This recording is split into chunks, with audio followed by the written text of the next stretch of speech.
Hey, what is up guys? It's your boy Speed here, and today we're going to be going over 5 tips that are going to help you to gain MMR. It's been a while since I made one of these, and so I would say I got a somewhat updated list. I've done so much coaching since the last time I made one of these videos. I've learned a lot about the game, about solo queue, just about what I think people need to do, and what I think are the most important things when it comes to gaining MMR in solo queue. So here are 5 tips to gain MMR. By the way guys, if you want to become absolutely broken, well, what you need to do is sign up to the GameLeap website down below right now. The reason why you should do that is because every single day we post a new video there.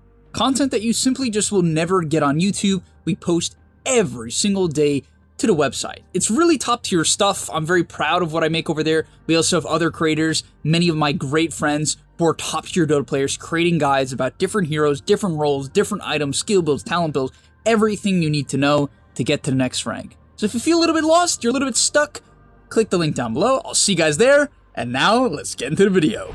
Alright, so the first one is one that I am particularly passionate about. And the reason for that is I notice a lot of players, when they get stuck in their bracket, they don't know why. They get really confused. They can't come up with a reason or reasons on why they get stuck in their rank. And one of the biggest ones in the game for me is being aggressive. Now there's so many layers to this, and that is why you have to be aggressive. Specifically, to really put tip number 1 as like a single line you can follow, be more aggressive on the map for a month. Now, why is this important? Well, the first thing I would like to say is that most people, when they are losing, go into their base. That is almost always bad when you are losing. If you don't get out on the map and push in the lanes, you're going to lose faster. On top of that, when the carry is farming, if they want to get more farm, they need to take the most aggressive farm first so that they can then farm backwards, so it helps with that. When it comes to making plays, getting pickoffs in the side lanes, you need to be more aggressive. In general, every time I coach MMR players, they're either too unaware to do things, right? They don't know that they can make the plays that they should. And honestly, that's very reasonable. Like, sometimes it's just hard to know, oh, I can smoke gank the PA in her jungle because she's probably jungling. Even though I don't see her, we could probably catch her. You know, like, oh, I'm playing Juggernaut. I forgot, I have spin TP. I can push up much further than I currently have been. And things like that revolutionize the way you play. And really, to top this off, the main way I want you guys to look at this is basically like, dying isn't as bad as you think, okay? That is like the biggest point I can stress to you. Dying, guys, is not like, especially if you die on the enemy side of the map, especially if you die on the enemy side of the map and you're a low net worth hero, like, I mean, even if you're a high net worth hero, but especially if you're a low net worth hero, the impact on the game is almost positive a lot of the time. If you're playing like Abaddon and it takes the enemy team 10 seconds to kill you and they have to TP back to their tier 2 top, I mean, my gosh, right? Like, the impact of that is insane. For instance, a hero I loved smurfing with, I know, dislike that. Okay, past tense, loved smurfing with, was Ench, okay? Enchantress. So fun, because the reason why was because I would buy a couple of HP items, a couple of fluffy hats, a wand, and raindrops, and Winleys would usually be my items with boots, and I'd run around with max nature's attendance, and I could unironically make the enemy team chase me around for 30 seconds to a minute. The amount of farm they would lose was hilarious. I have this one particular story that was great in my opinion, where this Terror Blade, unironically, I'm not kidding, chased me for a minute and a half straight at like the 10-minute mark instead of jungling, eventually killed me. Not surprisingly, he got help from his teammates, eventually killed me, proceeded to tip me, and flame me in all chat. And you want to know how that game ended? Terrorblade was the second lowest net worth core in the game. A Terrorblade.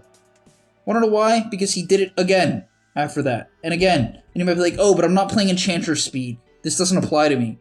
You get how you can take what I'm teaching you now, what I'm saying now, this story now, and apply it to other heroes. And just kind of understand that splitting the map and forcing attention is a much bigger deal than you think. Coming in at number 2 is buy some smokes. Now, this kind of aligns with being more aggressive, to be fair. You know, when you're trying to be more aggressive, it's reasonable that you also should buy some smokes to do that. But recently in a pub that I played, I noticed that almost no one was making calls. No one was clicking smoke.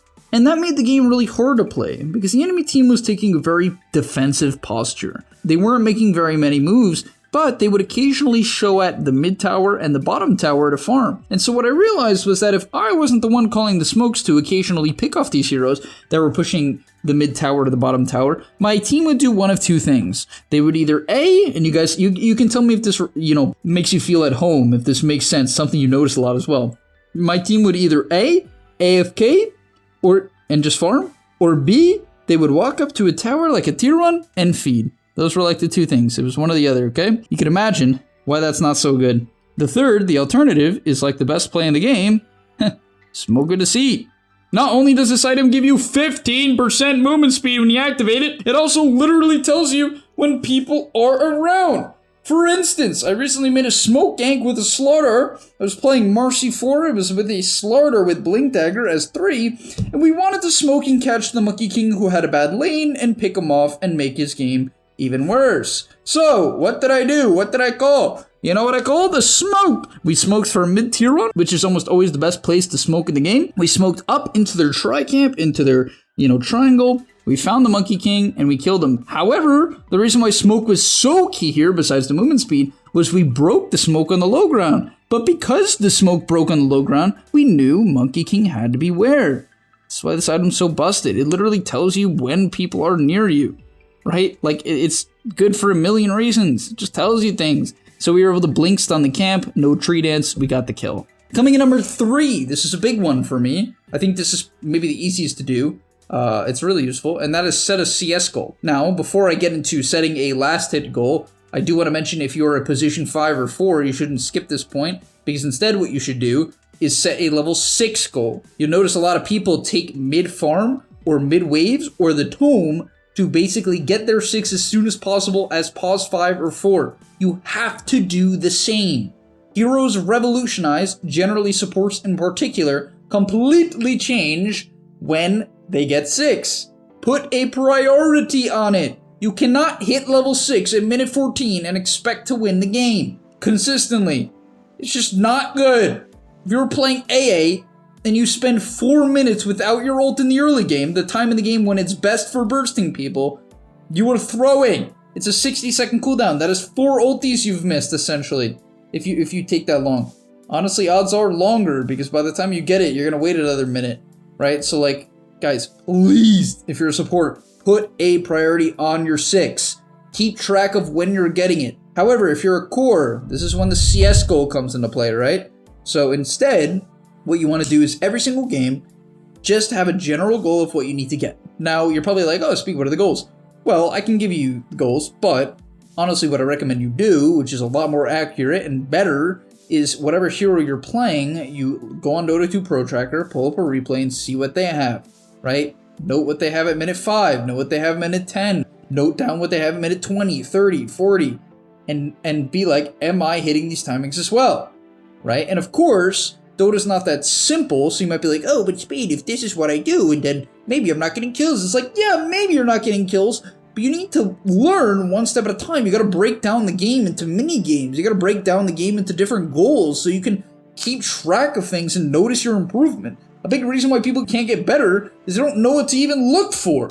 This is a big one to look for, right? Like, it's honestly a pretty telling thing, because it also tells you, hey, if my CS is bad, maybe I need to creep aggro better. Maybe I need to cast my spells on the range creep better. Maybe I just need to last it better. Maybe I'm getting zoned by the support too much. Maybe my item builds suck. Like, there's a million things that could come into play here, and that's why it's useful. Coming in at number 4, the 4th tip is learn to call Roche. Just once. Just call Roshan. I want everyone to comment down below, right? I'm gonna call Roshan in my next pub. Please, just for Daddy Speed, alright? Put it in the comments down below. I'm gonna call Roshan next pub. Or just, I'm gonna Roche. Go Roche. Anything along the lines with Roshan. Comment it. Why? Because you need to. Alright? All of you have to repent for your sins for not calling Roshan. You need to call Roshan. It is the best objective in the game. Now, let me explain why, alright? You might be like, oh, it's because Aegis, it gives you 2 lives and it lets you take over the map. It's more than that. Yes, not only does it do that, it lets you take over the map, go high ground, blah, blah, blah. What it also does is lets you take a fight in a nice area. Okay? You know what's a bad area to fight? A tower. You know where most people fight? Towers. Okay? Instead of doing that, call a smoke or just run into Roshan. And then when the enemy team comes, hopefully you have a ward down. You should tell your team to put down a ward or do it yourself. Put down a ward and then fight them. Because then you're going to be able to jump a target. However, when you siege a tower, you know who's getting the jump? Never you. It's not you. And even if you do, the enemy team is almost always going to be in position to respawn. And you're probably diving a tower. So you're tanking the tower. And they have tower buffs. It's like awful. Roshan doesn't have that. Yes, it does some damage to your hero, so like make sure you have someone to tank it. Or like don't overcommit to it if you think they're gonna come. You know, like obviously that's part of the skill. That's why you need to Rosh as well. That's literally a Dota skill that helps you gain MMR. Like know the different situations, know the heroes that you need to worry about when it comes to taking Roshan. It's huge. And yeah, so that's the end of point number 4. And point number 5, this one, I mean, it's really shocking that people still don't do this. Or don't even have this, and that is to get a GameLeap sub. That's tip number 5. You guys gotta go get a GameLeap sub right now. If you're unfamiliar with what a GameLeap sub is, I mean, number 1, you're crazy. Number 2, it's a subscription to our website service where we have thousands of guides that are gonna help you get to the next level. When it comes to gaining MMR, there's literally not a better tip. I mean, honestly, it goes further than that. I mean, this video is about gaining MMR, but I had someone recently tell me that just because they bought a GameLeap sub, they attracted the women of their dreams. I mean, really, it only took them a week after getting a GameLeap sub. I don't know if that's false advertising or marketing. Maybe I'm gonna get arrested for this or something like that. But, yeah, thank you guys so much for watching. I hope you enjoyed, and I'll see you in the next one. Peace!